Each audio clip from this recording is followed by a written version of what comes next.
վստահության այսպես քվե են տվել ձեզ, բայց Փաշինյանը Բեհարանը ազատագրելու իր այսպես կոչված պլանը փորձում է գցել բոլոր էջմիածինցիների գրպանը, ասում է ընտրությունների արդյունքները ցույց են տվել, որ արդեն նաև իրենք են աջակցում այդ օրակարգին, այս առնչությամբ ձեր դիրքորոշում այս առնչությամբ, եթե հաշվի առնենք, որ ձեր այսպես կոչված պարտությունն այդքան էլ պարտություն չէ, եթե չլինեին նախապատրաստական մեծ աշխատանքներ, այն է համայնքի խոշորացում եւ այլն եւ էջմիածնում ձեր բացարձակ հաղթանակը, հենց վաղաշաբաթ քաղաքում նկատի ունեմ, խնդրեմ այս առնչությամբ ձեր դիրքորոշումը եւ 31 հատ մամուլի հրապարակման հետ կապված կա, խնդրեմ այս պատասխանեք։ Այո, ի սկզբանե իրենց, այսպես ասած, պլանը կարծես թե աշխատեց, իրենք Խոյ համայնքը միացրեցին վաղաշաբաթ համայնքին, հենց միայն այդ նպատակով։ Դուք որ ընտրության արդյունքները տեղամասային նայեք, կտեսնեք, որ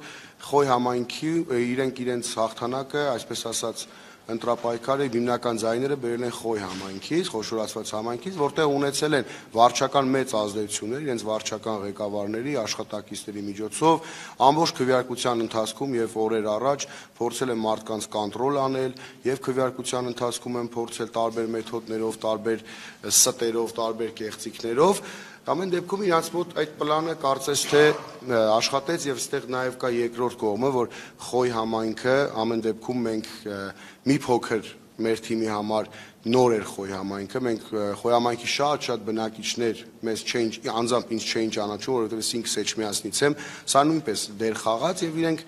իրենց կարծես թե այդ պլանը որ գծել են, այդ պլանով էլ շարժվեցին առաջ, բայց վստահ եմ Խոյ համայնքի բնակիչները շատ կարճ ժամանակ հետո զգալու են, որ իրենք ձայնը տվել են այն թիմին, ով տարիներով իրենց ուղակի հարկերի, տուրքերի տակ է դրել, կեղեքել է, շարունակելու են այդ թիմը մեծ թափով շարունակելու այդ գործը։ Խոյ համայնքի բնակիչները կարճ ժամանակ հետո իրենք փոշմանելու են։ Ինչ վերաբերվում է մայրաթորին, ես ընտրապայքարը սկսելու իմ առաջի հարցազրույցում ասել եմ հստակ, որ եթե քաղաքացիական պայմանագիրը հասավ հաջողության, հաջորդը անմիջապես լինելու է գրոհը դեպի մայրաթոր եւ կարծես թե